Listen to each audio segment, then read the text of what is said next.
Okay, guys. All right. Before we continue with the head and all the other structures that we have made, um, yeah, we have the head like this right now, and now we're gonna go over all the rest of the body.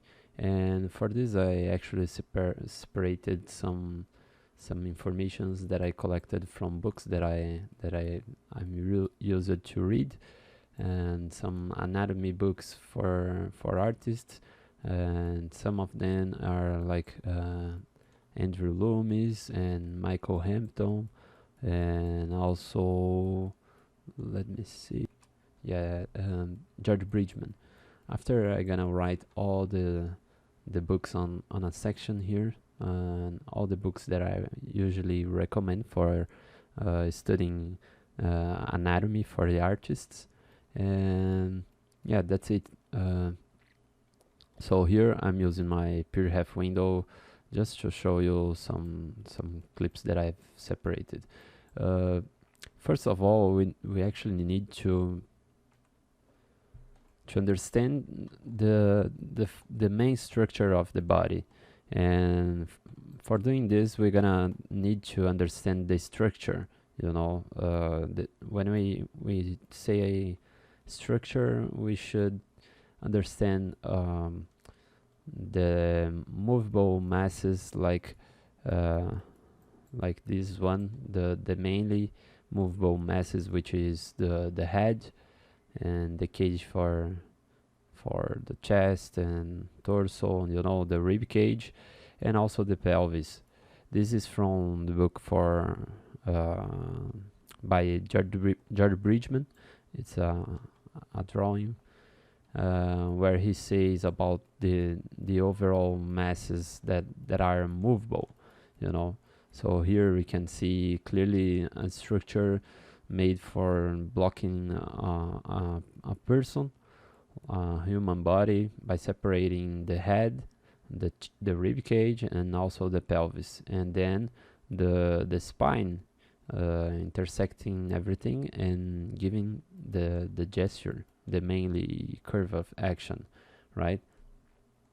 So the spine is gonna be like in this overview here. Here you have some anatomy pictures, some drawings for by Stephen Rogers Peck, which is the same who made those images here of the skeleton, and also some others of the rib cage. Here we have front, back, side, top, and below, right? And here we have another some images of the shoulder blades, the clavicle, humerus of the arm, radius and ulna.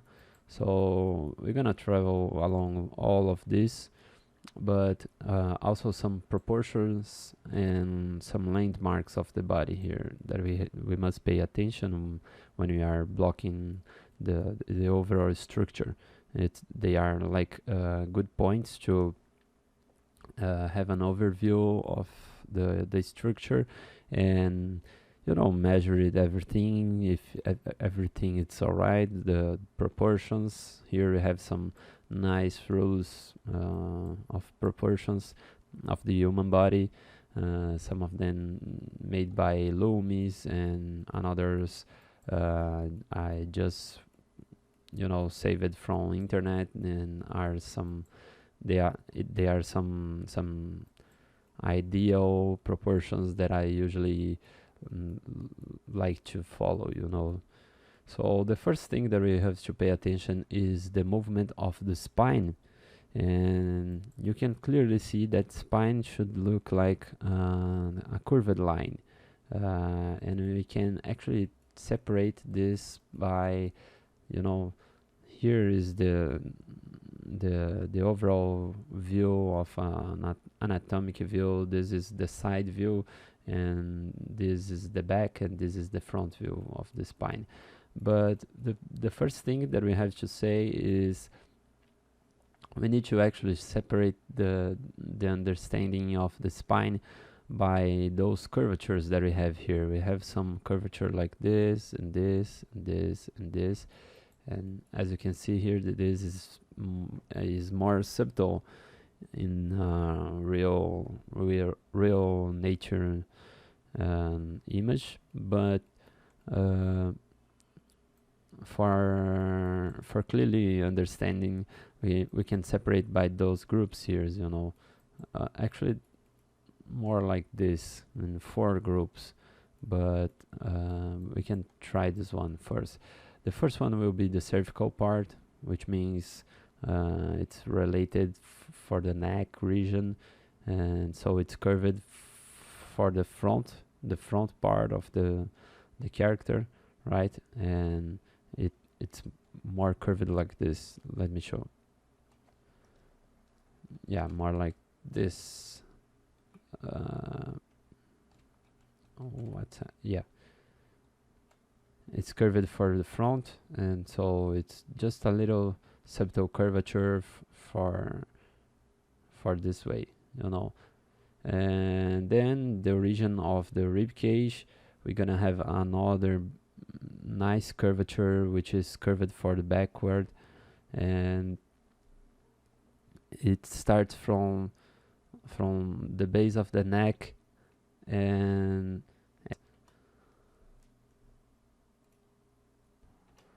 sorry guys, it's not a dot, it's a diamond shape, kind of a diamond shape like this in this region, because in the sides we're gonna have the trapezius muscles. Okay, but we're gonna talk later about trapezius. It's just to know where you're gonna locate it, the 7th vertebra. 7th vertebra. You can even touch your spine just in the back here of your neck, and you're gonna feel the 7th vertebra. Okay,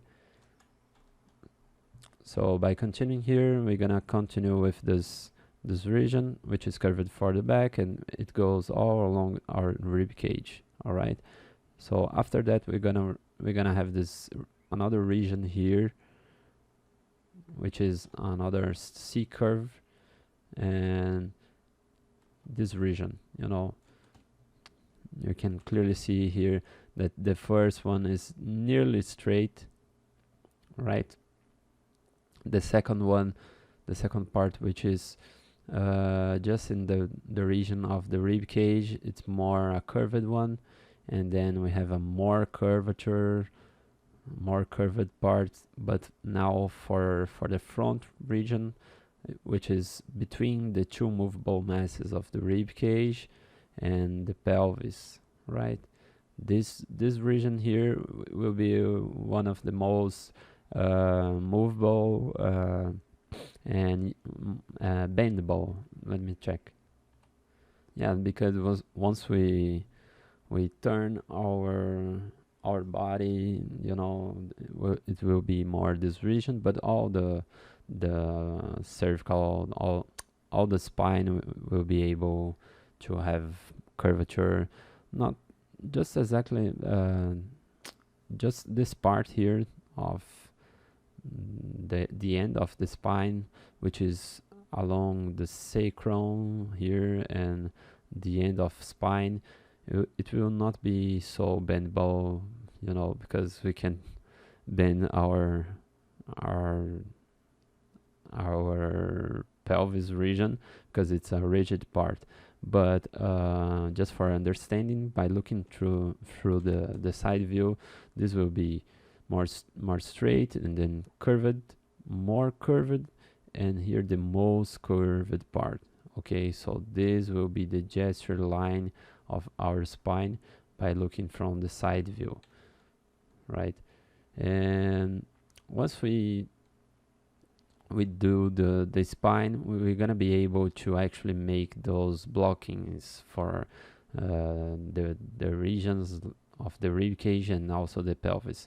We can clearly start by doing like blocks like this, and then we can also use cylinders and start like an egg shape for the rib cage, and after we can start to bring more information by, you know, giving a V shape in the bottom of rib cage, and then creating those angles that we have here for the top of the rib cage and the bottom of rib cage.